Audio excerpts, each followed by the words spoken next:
You imagine you started out using a particular textbook to teach. And then the ministry asks you to send a requisition to say what books you need. You send the requisition and you said, I need a Pattern Roy book. And I need so many copies. When the books come, instead of you receiving your Pattern Roy book, they bring a Harry and Tom book and give you. That is the reality of book distribution in Guyana, in the system. Many teachers would have started out using one particular textbook. When they ask for another book, for added books, additional books, the same type of book, you don't get the same type of book all the time. That's rare. Some book can come, some reprinted book can come, and it does not cover the work. I recall a colleague of mine speaking about teaching her a subject, giving the children the notes. She said, good, we got the textbook come. Explain to our students, this is what you will use, and you will write this information from the book. She recognized that, when she explained to our students that this should be done, the students said, no, that's not in the book. When she do finally check the book is different. Part of the book is the same and part is not the same.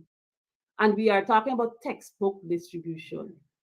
What we need to see with the textbook distribution, that people take their time and ensure that people get the right materials that is needed so that they can do their work. I buy my own books. I get my own books sent from overseas that I think would help my work because it's very costly here. And so I would get it to come in because I have persons in the education system in different parts of the world. So I can draw from them information that I need because of my subject area that I teach. And I believe when I teach, my students must be able to comprehend, they must be able to understand things in detail. So you always look for the book that gives clear explanation and detailed explanation for the student. And so my books, I use my own books, whatever they provide, whatever I can use, I use. But generally, I source my own books because I can't depend on the system to get what I want. They wouldn't want to buy them. And just like me, there are other colleagues, other people in the teaching profession that can make the same complaint. The Madam Minister also went on to talk about training of teachers. And the training done now is better than the training done years before. Oh, come on. I want to know what methodology she used. How can you compare a teacher who's been trained for 20 plus years in the system, teaching, as against a teacher who just finished graduating from CPC? We know the proverb, experienced teachers' wisdom.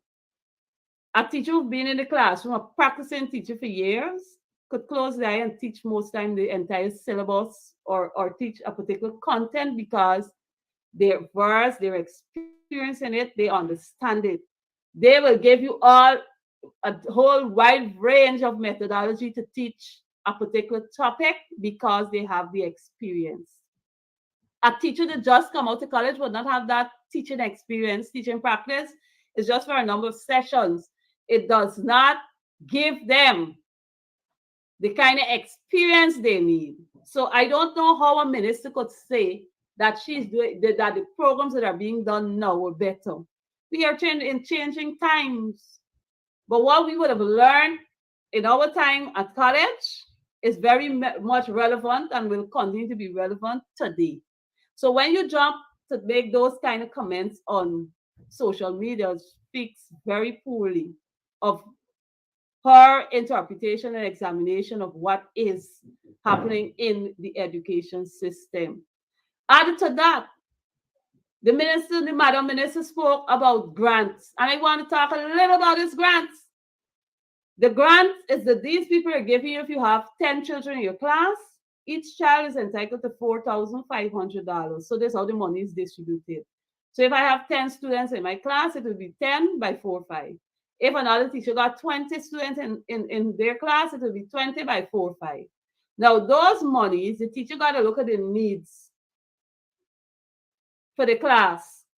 They are doing needs assessment. Ministry don't do that.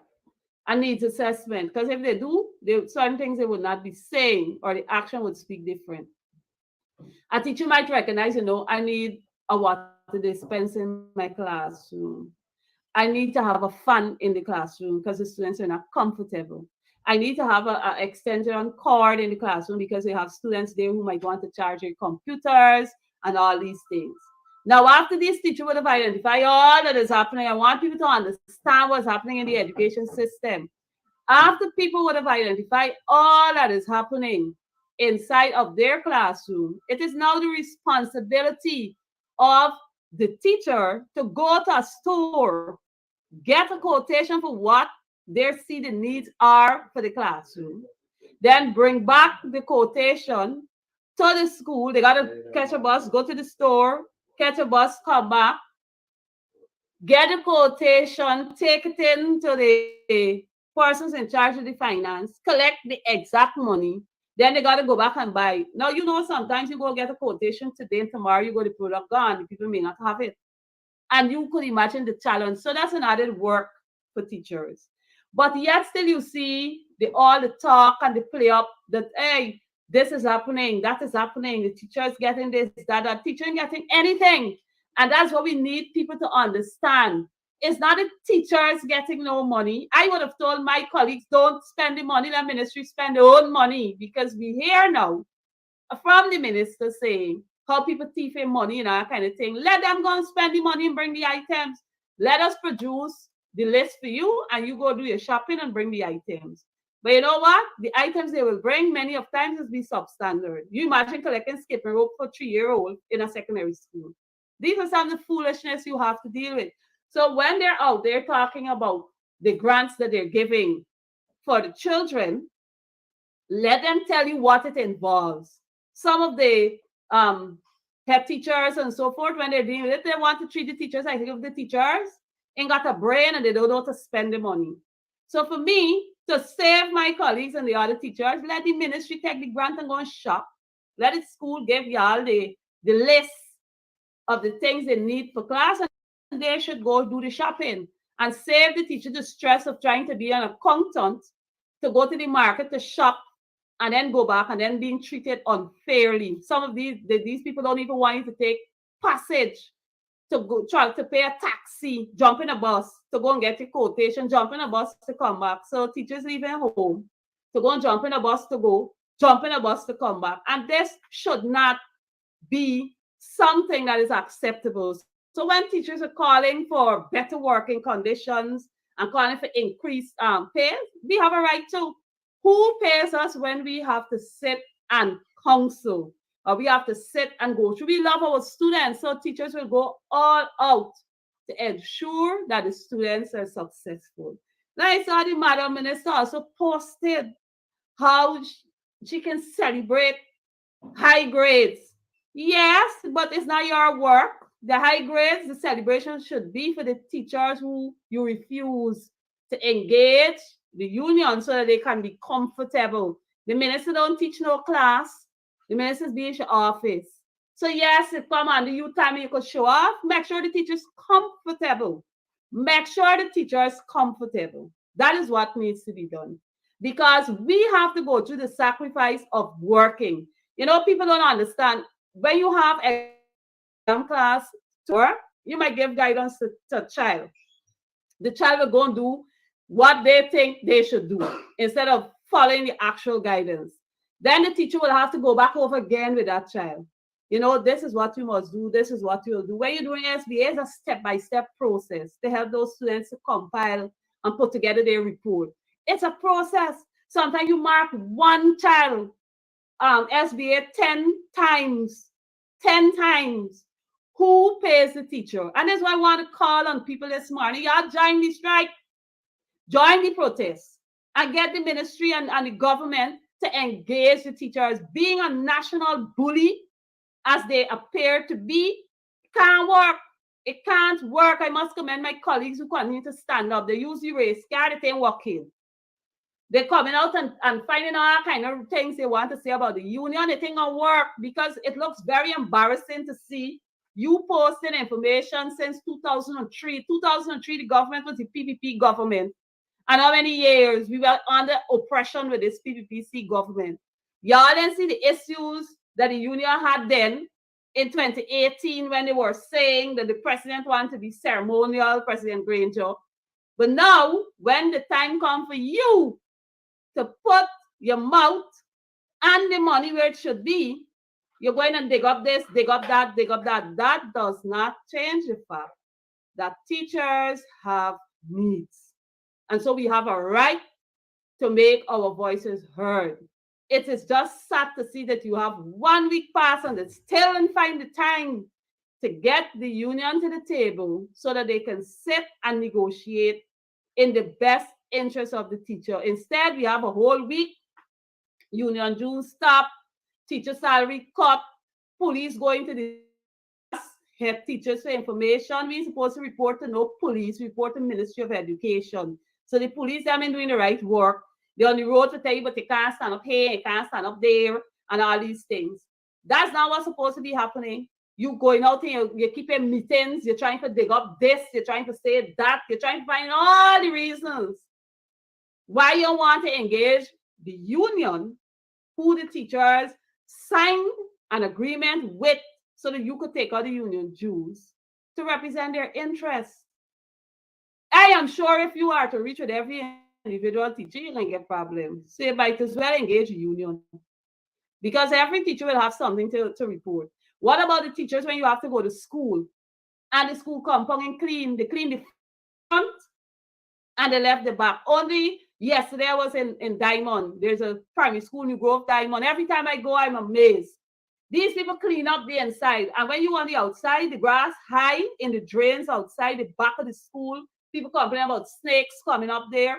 Nobody's cleaning it. The NDC even cleaning it. But you're telling people that teachers don't have a right to call for what is right and fair and just? Hell no. We have to make our voices heard.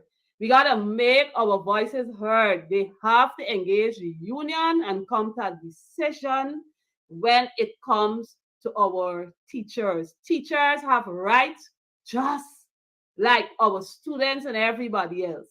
It is not fair when you leave your home to go to an environment where it is not conducive for working or learning.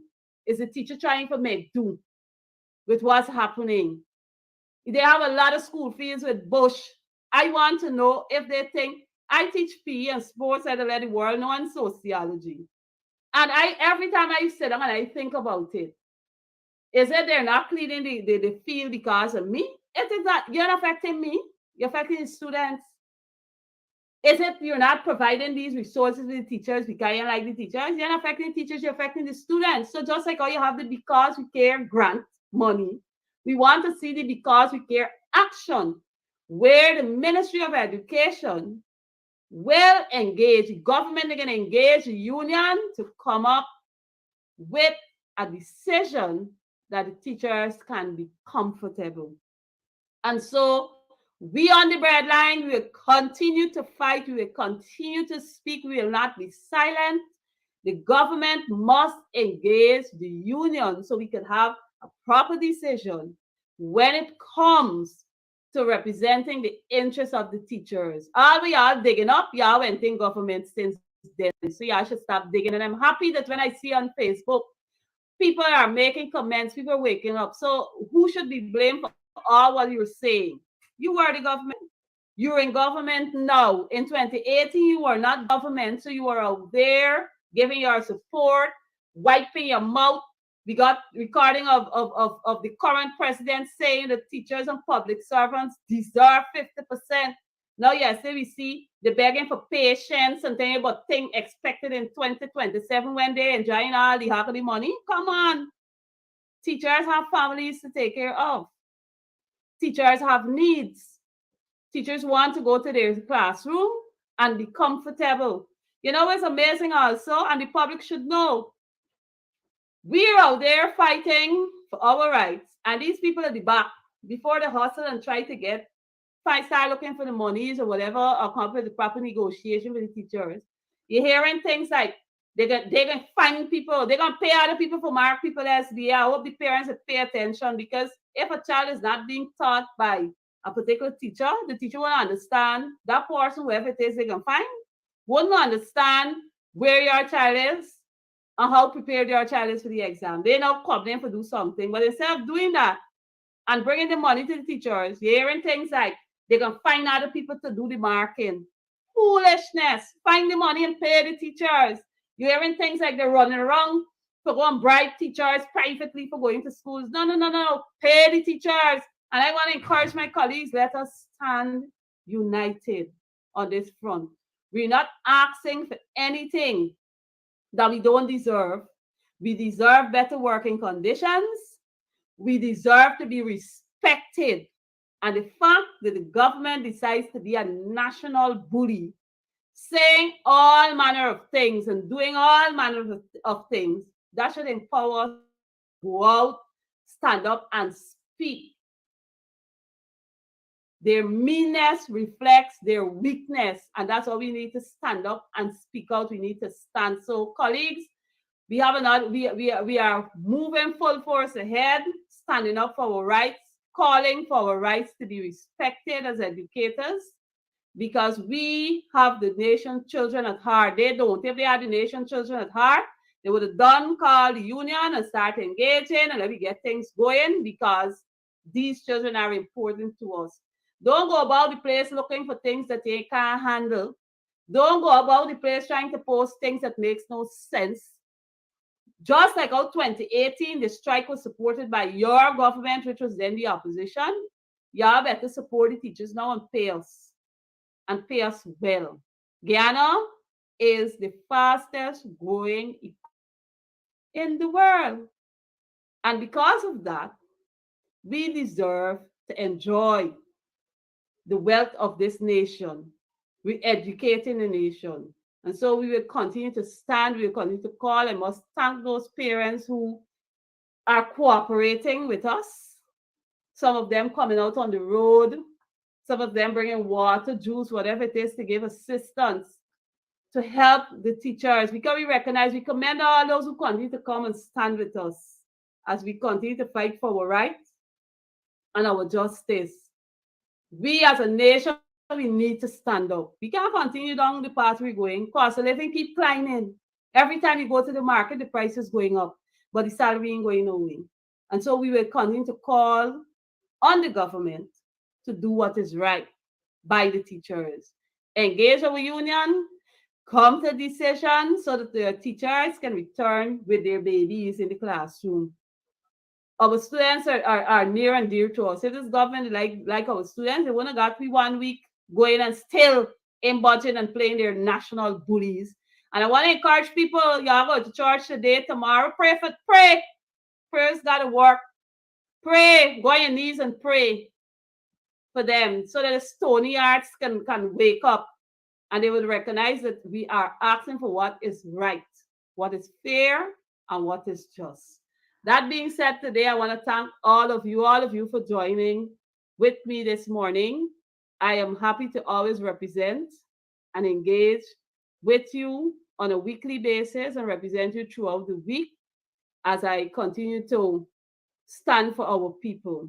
In closing this morning, let me repeat the phrase. It says, meanness is a sign of weakness. And that's a message to the PPPC government. Meanness is a sign of weakness. Your meanness to the teachers is a sign of your weakness as a government. God bless all of you and do enjoy the rest of your day. Goodbye.